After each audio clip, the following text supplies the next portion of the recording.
Hello everyone and welcome back to my channel. Today I'm going to show you how you can make the maths quiz game. That's Project 92, and yes, this is the complete code. So first let's go to the website.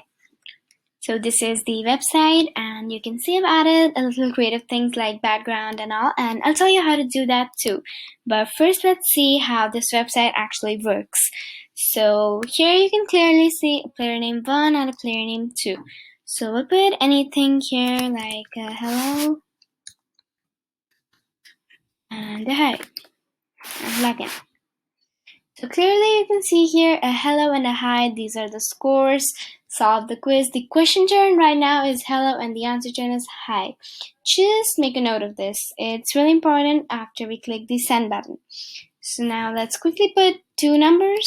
So 2 and 11 and send this. So just now we have, okay, give me 1 second. Yeah, you can see these are the numbers, and just now we have 2 into 11. The answer turn is hi. So if the answer is correct, then highest point should be increased by 1, and if it's incorrect, then that should be decreased. Actually, that is one function which you can use. Okay, but I have not used that function because it was not necessary, but you can still do that. It makes it a lot more creative. So right now we'll be putting the correct answer. So let's see. There it is. 1 point. Now as you can see, the question turn is hi and the answer turn is hello. Now we're going to change this number and send this. And this time something incorrect, so it's not going to change anything. So you can see. Now let's quickly go through the entire code, which is quite simple. So let's see. This is the first basic index.html code. It's really simple. We have the title, all our links, the body, center, division, h1, h3, label, input, break, division, h3, label, input, break tag, and this is all with the code. Now let's quickly jump to the CSS part of this. So we're going to see the href is game.css. So we'll jump to game.css. Now this is the first page, not this one, but this page. So here you guys can clearly see that there is a change in the background and in this background and the button background. Also we have a boundary for the button which is in 2 colors. So let's look. So first we have our body background, and this is used to define the class, this dot, and here we have it. Now there are 2 ways you can set up any image. So the first way is that you save the image this way. This is the image which I used in my second page, and I'll explain about this later. Let's continue with this right now. So here there's a link. I'll tell you how to get that link from Google.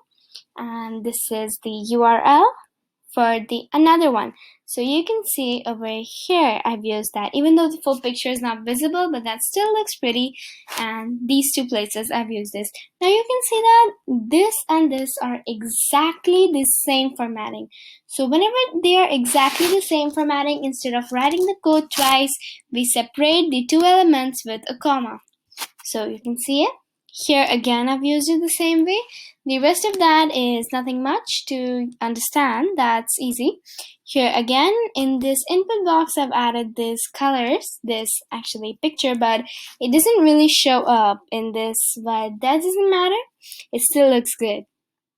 Now going on to the button login, this is the image which I added, and of course since the button is quite small, the whole thing is not visible, but that's okay. And yes, here I've added this color to the text. If you write color equal to blue, then that will apply to the font color.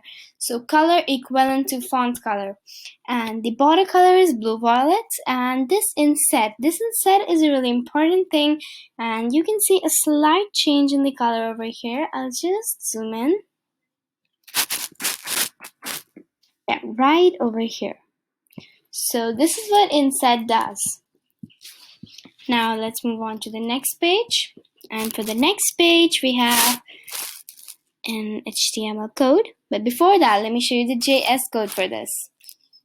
So quickly, I'll show you the main.js. It's nothing much, just when we click on our login button. So we have to add a user.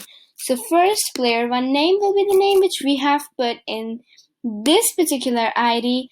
Dot value is useful for getting the value, and the similar thing for player 2, and this is local storage dot set item, and this way we are setting this item. Keep this in mind because this will be in use in the next code. So set item, we are setting this at this point. Window.location max quiz.html. So we're now going to the other page. So let's quickly go there. Here we are. So document type HTML, similar thing, the code is just a little longer, and we have done a lot of CSS parts here only. So let's see. This is our HTML code. You can have a look. Just go down. There it is. The full HTML code. And here I've not added anything much, just the body background. So let me quickly show you how you can add the background in 2 different ways. So let us quickly go to Google. We just searched background over here, and you can see so many backgrounds. Let's click on any one. Like this one is one of them which I used. You can take a different option too.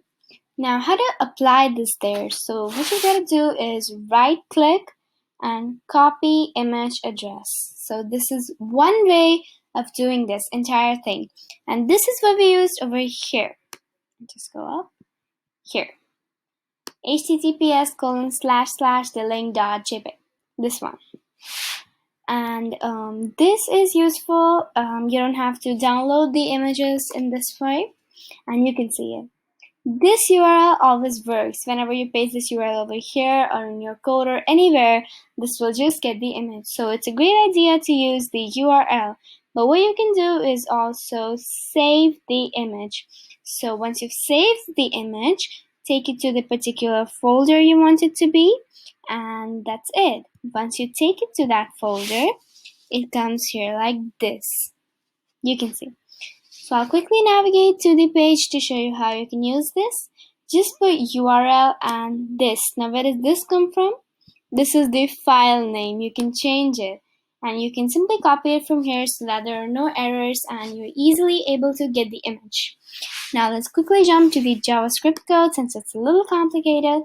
So the first we have to set the player name, getting the item from the local storage. Like I said, to keep in mind that here we are setting the item, and over here we are now getting the item. So we first set an item and now we're getting it from there. So we have now set the scores, and this is just we're setting the scores. So this is nothing to think about. This is the send button, something important. So first we have a number 1 over here, a number 2, and we have an actual answer. And we have a question box. This is H for whenever you type elements in JavaScript, the HTML elements in JavaScript, you have to use it this way, the way I've written this H4, and always put plus in the between whenever you're adding any variables, or otherwise you don't need to do anything like I did this one. Now we are setting the inner HTML. Now let's jump up to the next code, which is the function send. You can see. Quickly go to the function check, which is used for checking whether the answer the player has sent is correct or it's not correct. And here it is, the full thing. We also have to change the question turn and the answer turn. So this is where I've changed the entire question turn and answer turn thing. And this is the final element. So thank you for watching the video. Like, subscribe to the channel. I hope you liked it. I'll see you in the next video. Bye.